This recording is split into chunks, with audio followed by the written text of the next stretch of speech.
Hello guys, in this video we will learn two new strategies, which is attacking and defending. Attacking means we attack a piece with a piece. For example, the knight on f3 is attacking the pawn on e5. We can only attack our opponent's pieces. The black pawn is in the squares of the white knight.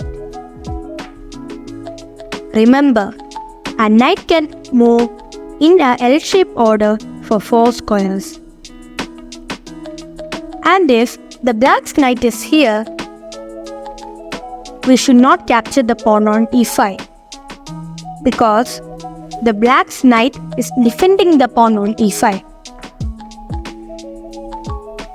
The black knight is defending the pawn on e5 because the e5 pawn is on black knight's squares.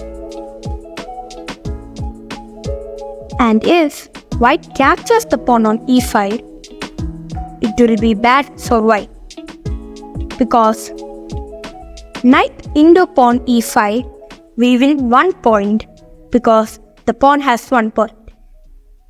But now it's black's turn, and black can capture the knight because it's on its squares.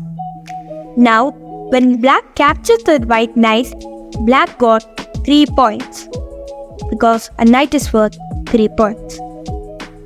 We captured a pawn which is 1 point and lost a knight which is 3 points, which is very bad. Now, black is winning with 2 points. Now, in this position, should white capture the black knight? If your answer is yes, then you're correct, because no piece is defending the black knight. Remember, we can only capture a piece if it's our turn. Now, in this position, it's white's turn. How can we defend the pawn on e4? If your answer is knight c3, d3, or queen e2, then you're correct. White plays knight c3 and develops the knight, including defending the e4 pawn. The pawn on e4 is defended because the black knight is attacking the pawn on e4.